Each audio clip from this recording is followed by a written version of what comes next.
Hey there, Wyatt Wallace, commercial agent with Oyster Real Estate Advisors right here in Nashville, Tennessee. If there's anything I can help you with investing, please let me know. Now, let's dive into those numbers.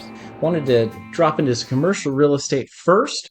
Downtown office tower values fall by $400 million in a new assessment. That is provided by Nashville Business Journal. And if you don't have a membership subscription to Nashville Business Journal, what are you doing? You need to get it. It's fantastic.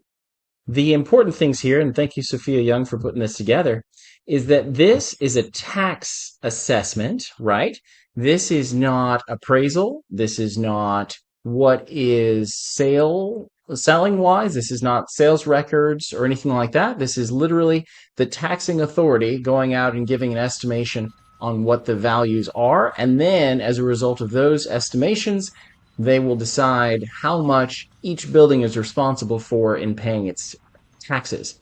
So what this does say, though, at $400 million is this is a reflection of what is actually going on in office space, not only in Nashville, but across the country, y'all. So what is going on? Well, if you haven't noticed, many of us have been working from home the last 5 years. Thank you, COVID.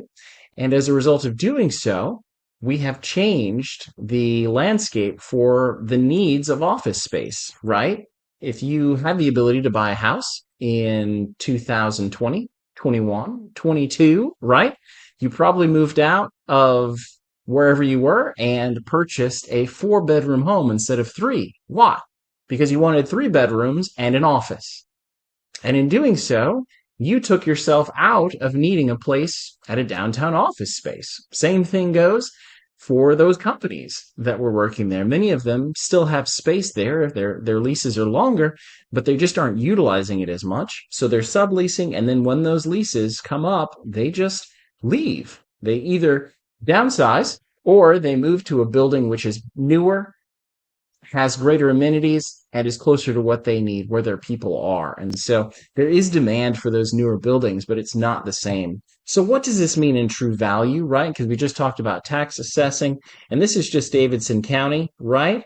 But what does this mean? Well, for example, the Phillips Plaza building, which sold in December, sold then for $17 million. Okay? This is a 400,000 square foot building. And it is close to TPAC, Jeff Ruby's Steakhouse, right, downtown. Just 5 years ago, it sold for $111 million. And it just sold in December at an 85% loss. That's 15%, yes, of what it sold for last time. So it is a very interesting time going on. And there will be more of that. If you are looking to get into office, which I'm currently doing, or if you're looking to purchase, maybe you have a business and you need some extra space, or you're looking for storage or development, please let me know. Would love to help with Oyster Real Estate Advisors, of course. And let's dive quickly into some residential, because I know that's what you're also here for.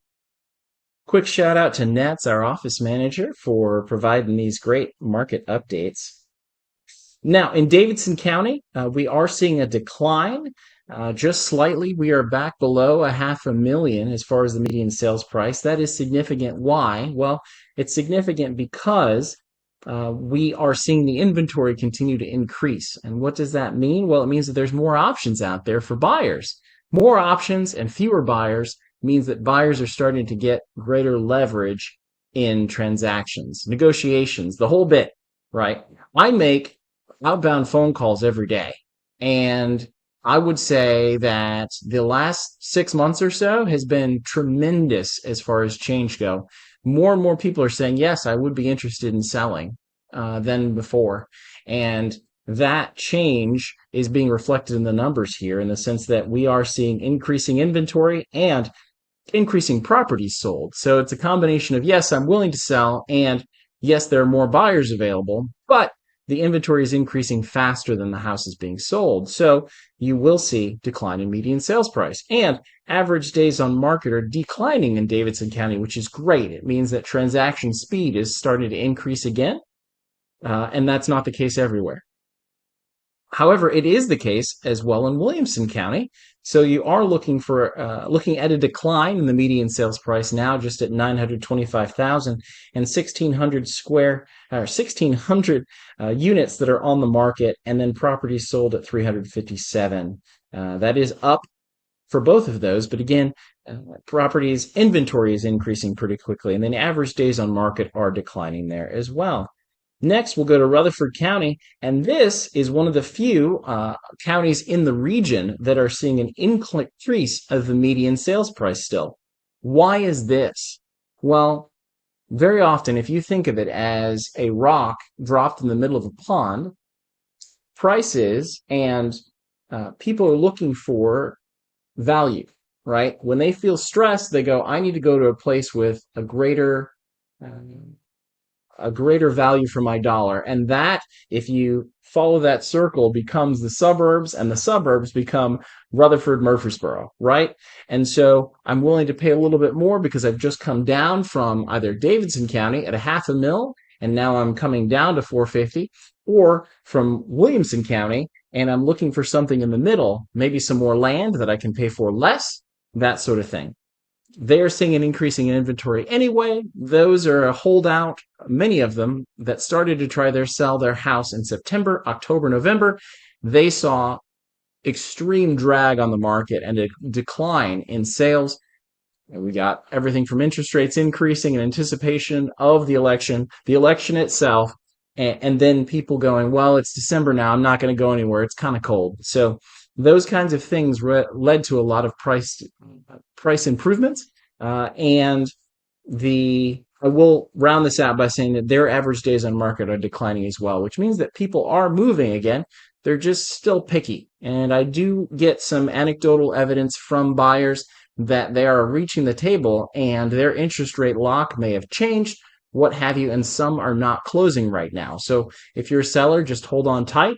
If you'd like some advice in that, please give me a call, especially in the commercial, and then I can certainly refer you or help you out as best I can in the residential as well, especially if you have multifamily. That's definitely my wheelhouse. Happy to help. Perfect. Have yourself a wonderful day and a great week, and we'll see you soon. Thank you.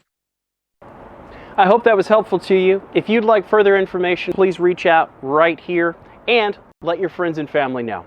Happy to help.